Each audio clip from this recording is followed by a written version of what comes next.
સુરતના સચિન વિસ્તારમાંથી ફરી એકવાર છૂટક ગાંજાનું વેચાણ કરનાર પેડલર પકડાઈ ગયો છે. સુરત શહેરમાં માદક પદાર્થોના વેચાણ અને સપ્લાય ઉપર અંકુશ મેળવવા માટે પોલીસે કડક કાર્યવાહી શરૂ કરી છે. જેના ભાગરૂપે સચિન પોલીસે વધુ એક પેડલરને એનડીપીએસ કાયદા હેઠળ ઝડપી પાડી ડ્રગ્સના છૂટક વેચાણ ઉપર તવાઈ બોલાવી છે. પોલીસે બાતમીના આધારે કાર્યવાહી કરી અને એક ઇસમને 88 ગ્રામ ગાંજા સાથે ઝડપી પાડ્યો છે, જેની બજાર કિંમત આશરે 4400 રૂપિયા જેટલી આંકવામાં આવી છે. તો બાતમીના આધારે સચિન પોલીસે જૂના સ્લમ બોર્ડ વિસ્તારમાં કાર્યવાહી કરી હતી. ચોક્કસ હકીકત મળતા પોલીસની ટીમ સચિન જૂના સ્લમ બોર્ડ ખાતે આવેલી મેલડી માતાના મંદિર પાસે ફૂટપાથ ઉપર જાહેરમાં છૂટક ગાંજાનું વેચાણ કરી રહેલા આરોપીને રંગે હાથે ઝડપી પાડ્યો હતો. વિજય અશોકભાઈ બૈસાની નામના આ આરોપીની ધરપકડ કરવામાં આવી છે, જે મૂળ મહારાષ્ટ્રના નંદુરબાર જિલ્લાનો વતની છે અને હાલમાં પારડી સચિન વિસ્તારમાં રહે છે. પોલીસે તેની પાસેથી કુલ 88 ગ્રામ ગાંજાનો જથ્થો કબજે કર્યો હતો. તો પોલીસની પ્રાથમિક પૂછપરછમાં આરોપી વિજય બૈસાનીએ કબૂલ્યું હતું કે તે આ ગાંજાનો જથ્થો આશિષ કાલીચરણ નામના ઇસમ પાસેથી લાવતો હતો અને છૂટક વેચાણ કરતો હતો. સચિન પોલીસે હવે આશિષ કાલીચરણને ઝડપી પાડવા અને ડ્રગ્સ સપ્લાય ચેઇનના મૂળ સુધી પહોંચવા માટે વધુ તપાસના ચક્રો ગતિમાન કર્યા છે. પોલીસે પકડાયેલા આરોપી વિરુદ્ધ એનડીપીએસ એક્ટ હેઠળ ગુનો નોંધી અને કાયદેસરની કાર્યવાહી હાથ ધરી છે. No drugs in Surat city અભિયાન અંતર્ગત સુરત શહેરના માનનીય પોલીસ કમિશનર શ્રી અરુપમસિંહ ગેહલોત સાહેબે આ અસામાજિક પ્રવૃત્તિ એટલે ડ્રગ્સની અસામાજિક પ્રવૃત્તિ સાથે સંકળાયેલા આરોપીઓ વિરુદ્ધમાં એક સ્પેશિયલ ડ્રાઈવનું આયોજન કરવા માટે જરૂરી સૂચના અને માર્ગદર્શન સબોર્ડિનેટ અધિકારી અને કર્મચારીઓને આપેલ હતી. તે અનુસંધાને સેક્ટર 2ના જેસીપી માન્ય શ્રી કે એન ડામોર સાહેબ અને ઝોન 6ના ડીસીપી માન્ય શ્રી રાજેશ પરમાર સાહેબે જરૂરી અને સૂચના અને માર્ગદર્શન આપેલ હતી. તે અનુસંધાને સચિન પોલીસ સ્ટેશનના ડિસ્ટાફના પોલીસ કર્મચારીઓને એક સ્પેસિફિક બાતમી મળેલી હતી કે સચિન વિસ્તારમાં એક જૂનું સ્લમ બોર્ડ વિસ્તાર જે છે ત્યાં મેલડી માતાનું મંદિર છે, એની બાજુમાં ફૂટપાથ છે. ત્યાં ફૂટપાથ ઉપર એક ઇસમ ગેરકાયદેસર રીતે ચોરી છુપીથી ગાંજાનો વેચાણ કરે છે.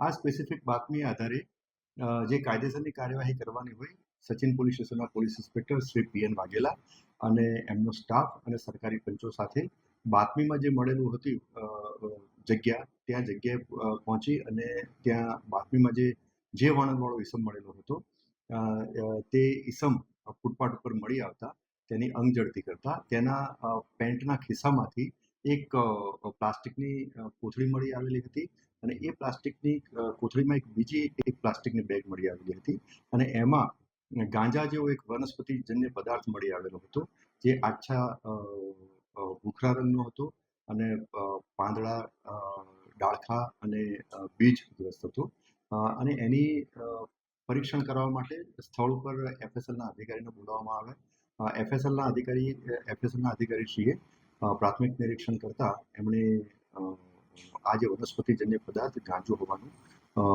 એમને અભિપ્રાય આપ્યો. જે અનુસંધાને આ જે ઈસમ કે જેનું પૂરું નામ વિજય અશોક બૈસાની એનું રહેવાસી જે છે અંબિકાનગર પારડી કણદે સચિન સુરતનો રહેવાસી છે અને મૂળ એ જે છે એ તાઉખેડા સ્કૂલની બાજુમાં ગામ તાઉખેડા તાલુકો જિલ્લો નંદુરબાર મહારાષ્ટ્રનો વતની છે. આ ઈસમના વિરુદ્ધમાં એનડીપીએસ એક્ટ હેઠળ એક ગુનો રજીસ્ટર કરવામાં આવેલો છે.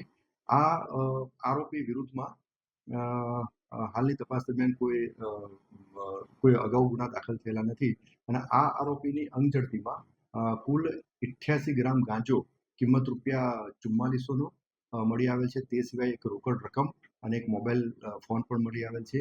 એટલે આ ગાંજો, મોબાઈલ ફોન અને જે રોકડ રકમ મળી અને કુલ 9,960નો મુદ્દામાલ તપાસ અર્થે કબજે કરવામાં આવ્યો છે. કોને પાસેથી સામે આવ્યું છે? આરોપીની પ્રાથમિક પૂછપરછમાં એણે એવું જણાવ્યું છે કે આશિષ કાલીચરણ કરીને એક વ્યક્તિ જે છે એની પાસેથી આ જે ગેરકાયદેસર રીતે જે ગાંજાનો જથ્થો જે છે એ લઈ આવ્યો હતો અને એને એફઆઈઆરમાં વોન્ટેડ બતાવવામાં આવેલું છે અને એની તપાસ પણ હાલમાં ચાલુ છે. હાલમાં એની પ્રાથમિક પૂછપરછમાં છેલ્લા લગભગ 7 દિવસથી આ આરોપી ગેરકાયદેસર રીતે ગાંજાનો જથ્થો વેચાણ કરતો હતો તેવી માહિતી મળી છે. તેમ છતાં હજુ એની ઊંડાણપૂર્વક પૂછપરછ કરવાની ચાલુ છે અને અન્ય તપાસના મુદ્દાઓ ઉપર પણ તપાસ ચાલુ છે.